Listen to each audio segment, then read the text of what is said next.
how you can make the most money out of your boards.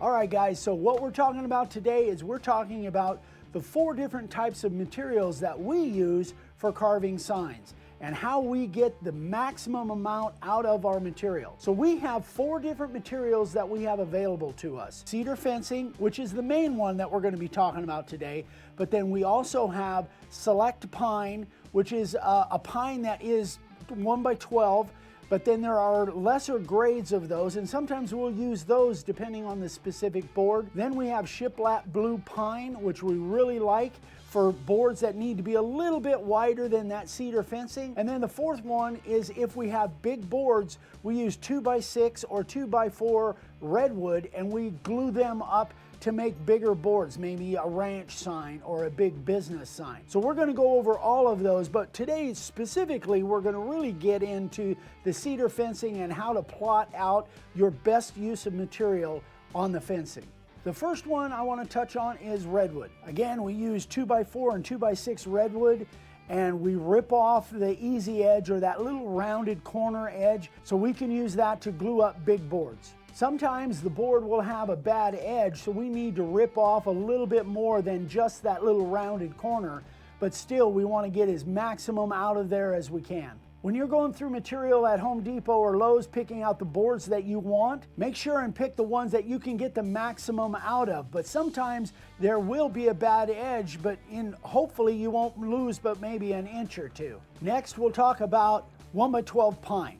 Now this we really use if we've got wider signs that we need to do. And on this pine, there's 2 different kinds of pines that we use. One of them is select pine, which really has no defects at all. It might have a crack, but sometimes we'll use a lesser grade of pine that has got knots. And when you've got a knot, you need to plot around that or make sure that that knot is nice and solid. You might have to fill it, that kind of thing. When we were figuring out what to use for this Bigfoot sign, we didn't use this piece of pine that we had because that knot would have definitely interfered with what we wanted to accomplish. On small signs, when we're out selling on site or even selling online, we have 6 standard sizes that we use. Your standard sizes might be something completely different than these, but we're kind of going off these. These same rules will apply to you. You just have to figure out what your standard sizes are. On this blue pine, when you get it, it is shiplap, so it has ledges on both sides. What you can do is you can rip off one side,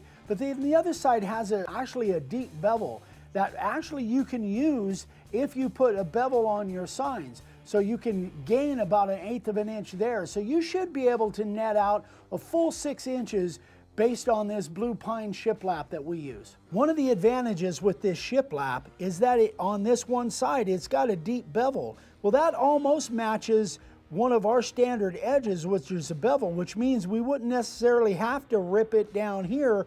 We could rip it down there.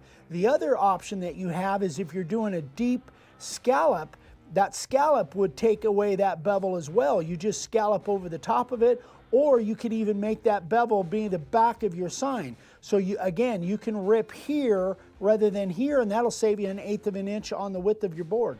The way I like to do this, guys, is I like to take my highest priced signs and plot them out of each board the best I can, and then I work my way down. So with this particular board, this will be the back, so this little flaw is not really going to bother me because the other side looks pretty pristine. So this is my most expensive board, my large ribbon. That will plot out really well right out of that area. So I'm just going to make a mark, and I'm going to put big ribbon for that area. So now these knots and all of these big knots that we have in this board, there's cracks in them. I don't know that I really want to deal with those. I think I'm just going to plot around them. That's not always the case, but in this particular case, I think I just want to go around those knots. So from there, depending on how much room I have, I might be able to, I don't think I can squeeze a big ribbon in there, but let me look. Yeah, not really, because This, again, this has a shiplap on the other side. I think that would be a little bit too tight, and those ribbons, when you're cutting those shapes out, or those knots, excuse me, they get really hard. I don't know that I want to risk that. You might have some break out there. So the next size board down, or the next least expensive board, is that one. That one's not going to fit because I want to get it in between these knots. The next one is that one. So that one looks like it's going to plot out really, really well. So I'm just going to make a mark, and that is my 6 by 18, I believe. Yeah. So 6 by 18. Now we'll move down the board. So my big ribbon won't fit there. My 6 by 24, that's not going to fit in between there. So let's, again, moving down. Let's see, yeah, my 6 by 18, that's going to work there. So that's going to be 6 by 18.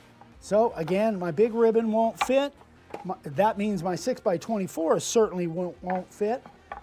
And actually, this one, I see some cracking going on here, so I don't think I really want to risk that. So that one's out.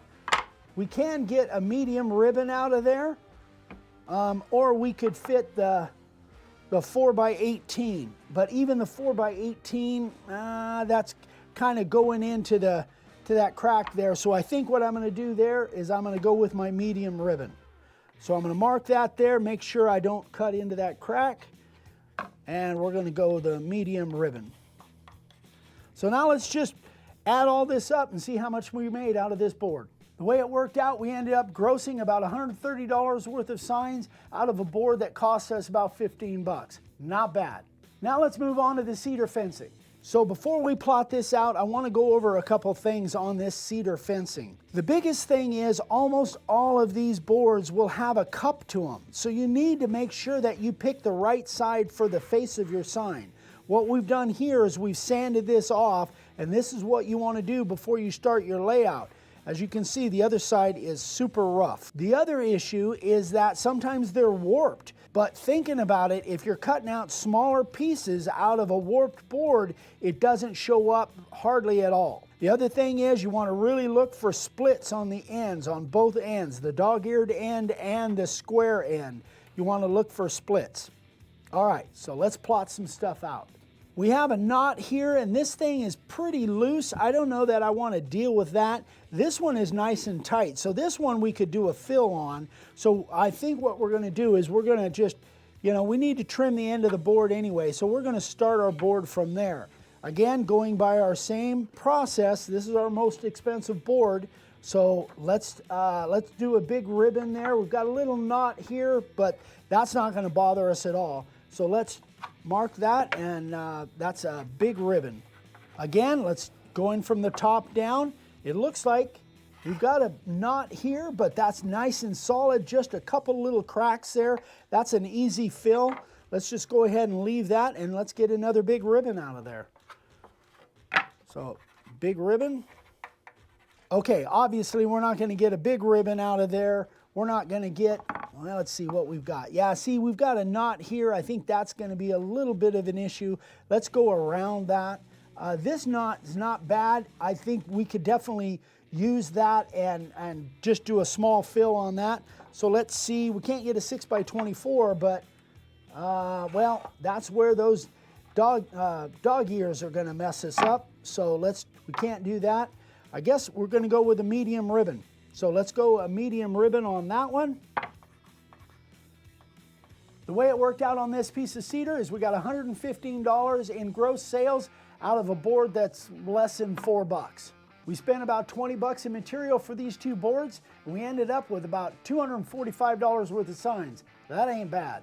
A couple of things I want to touch on here. First of all, this is the material that we have available to us here in Southern Arizona. You might have something totally different. You might be in Upper Michigan, and you might have tons of different kinds of material that we just don't have access to. But these same rules will really apply based on your standard sizes and what materials you have available to you and the cost. The other thing is, if you have something that is a really fast seller, like for me, when I'm selling out on site, my ribbon signs are my biggest sellers. They're just unique, so people really like those. And those tend to be a little bit more expensive because there's a little more labor in them cutting the shapes. You might have a style of sign that is a big seller for you that might not be your largest or the most expensive, but you sell a ton of them, so you might plot those out in lieu of your biggest board. The main thing is you have to figure out what your standard sizes are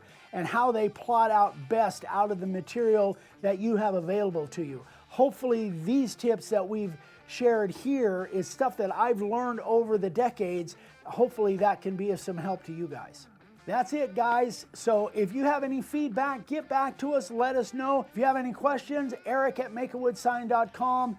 We sure appreciate you watching. I hope this is helpful for you. We'll see you on the next one, guys. Bye-bye.